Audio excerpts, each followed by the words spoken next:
Here in this video, we're going to be going through the best way to moderate a recovery meeting in Zoom. It's pretty straightforward. There's a bunch of simple tools here to help moderate the meeting. But with any new technology, any new software, it can be a little daunting your first time through. So I just want to give an overview of some of those tools and how to best moderate the meeting for the smoothest flow for your meeting and also deal with any disturbances. What's an unfortunate result of bringing some of these meetings online has been the desire for people who aren't here for recovery to disrupt the meeting in a number of different ways. And this overview is to help minimize those distractions so that those who are here for recovery can find the recovery they need and participate in their own recovery. So when you load your Zoom window, your Zoom meeting for the first time, it's going to look something like this. I'm on a Mac. It's going to look a little different on your PC. It's going to look a little different on iPad, but essentially the tools are the same. You've got the main video window here. Up at the top, up here, we've got all the little windows for other people in the video chat. I can change to gallery view. When I do that, it will show everyone in the meeting. Right now there's only 2 of us, and then I'm back to speaker view. Now in the bottom right, these are tools for everybody. You've got unmute and start video. This would be mute or stop video if both of those were flipped. These are your own controls. This is for your camera and for your microphone so that you can communicate to the meeting and you can turn your video on and off. Down in the middle, you'll see a couple of other tools. These are some variation of these are present for everybody in the meeting, but as a moderator, as a host to the meeting, you've got some additional functionality. The first thing I'm going to use is the Manage Participants tool. This is a really important feature for anyone who's moderating a meeting. In the Participants tool, you will see everyone that's in the meeting, and you will be able to take a lot of different actions based on whatever it is you need to do. You'll see next to each name the microphone and video icons. They'll either be crossed out, showing that they're muted and their video is off, or they'll be gray, showing that they are not muted and their video is on. And what you can do in any of these cases is I can come in and take a bunch of different actions. So this is an anonymous user who's logged in. This is a second user. And when I click More tab, I can go ahead and take a number of different actions. If they don't have their video on and I can ask them to start their video, I can make them the host. I can make them the co-host. Those are very important that you only give those out to people who might be helping you moderate or secretary the meeting, because once you give them those controls, they have pretty substantial power in being able to turn the meeting off, kick people out of it, etc. You can also rename them. You won't really need to do that unless they've named themselves something crass and you want to rename that as basically a way for them to stay in the meeting, but without having to eject them. But if they are doing something that is objectionable to the meeting in some way, they're really there trying to purposely disrupt the meeting, as we've seen happen over the last couple of days. There's this great little tool called Put on Hold. When you tap this button, what it does is moves them into a holding area that's basically out of the room. It's off to the side. They're really inaccessible at that point. And when you put them over in hold, they can't get back into the meeting. So that's one way to sort of remove someone from the meeting and just place them off to the side so that they can't disturb the meeting. Another way to do it is just to simply remove them from the meeting. You can click that button as well. Both of these will basically have the same functionality. By putting it on hold, though, it will put them over in that room, and it will take them some time to either log out, try to figure out a different account to log back in on, and get back into the meeting to disrupt it. Whereas if you just remove them, it will instantly remove them, and they can just try to come right back in. There is a setting, if you look at part 1, the part 1 video that we recorded, that doesn't allow someone who's been removed to rejoin. So you can turn that on to make sure that you're blocking people fully from your meeting. But if you accidentally boot someone who should be there inadvertently, they would have trouble getting back in. So you may not want to go to that extreme. Those are some controls for individual users when you need to moderate someone who is essentially behaving badly.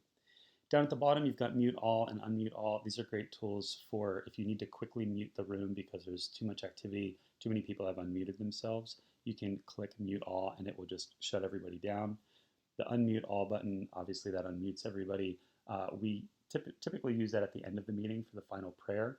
It's kind of an interesting way for us all in unison, very laggy, but a fun way to kind of have everybody chant together at once. The More button down here will give you some additional controls that are super important. So mute participants on entry, you want to make sure that's checked. You can allow participants to unmute themselves. We tend to recommend that this stays on, but if you're having trouble with people continually unmuting themselves and purposely disrupting the meeting, this can be a way to lock it down so that only the secretary, only the host can unmute people. So you can go through and specifically select people who are doing readings or people who have their hand raised and would like to share, unmute them, then when they're done, remute them and go on to the next person. Ideally, we don't have that much stringent control over the meeting. We're not trying to make this a dictatorship. We're just trying to make sure it runs smoothly. But if you're having trouble, that is a great option, if even temporarily. You can lock the meeting if you need to.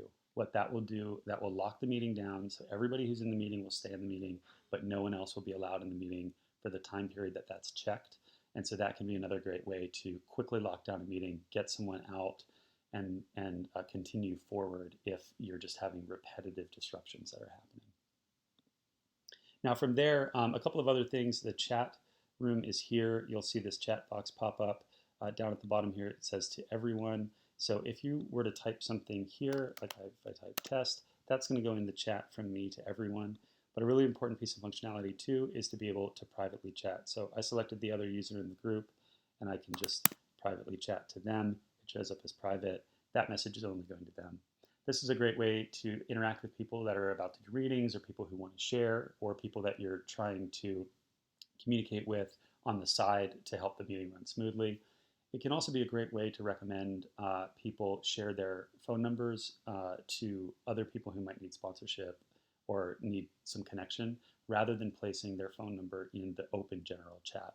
What we've been recommending is you might say in the general chat, hey, I'm available if anyone needs to connect, or if anybody's looking for a sponsor, private chat me and I can send you my number. And then that way, we're preserving some anonymity and creating some security around our phone numbers that are being shared in the meetings. So on the anonymous account that I have logged in here, I'm going to go ahead and raise my hand so that from the host perspective, you can see what that looks like. I've tapped raise hand in the participants tab on anonymous, and you can see here in the top, it's popped up there, the little raised hand. So now when that happens, it happens in order.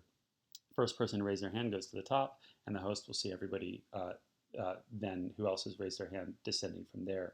That way you can go ahead and pick the next person to share by the hand raise. I could say, hey, anonymous, it's your turn to share. I can then unmute that person if I'd like. And then as they're sharing or when they're done sharing, I can just lower their hand. That way they don't have to do it. I can just do it for them, and I can keep track of who's shared and who is left to share. So that's pretty much it. I think the main issues here that we've been dealing with are disruptions and a lot of muting and unmuting issues. One of the things that you want to watch out for is just making sure that you have a host in the room. If there is no host in the room, if you've joined a meeting and it's just wide open and there's no host in the room, there's going to be no ability to lock that meeting down and to mute and unmute or remove people who are being offensive. So you're going to have some trouble in keeping order in the room, and it may end up with needing to abandon that meeting for the day. If that happens, there is a claim meeting button or claim host button that will come up here at the bottom of the participants tab. If you can't log in for some reason, you can click that claim hosts button, and you will then be able to enter your host key. That host key is generated, and it is in your profile in your Zoom settings.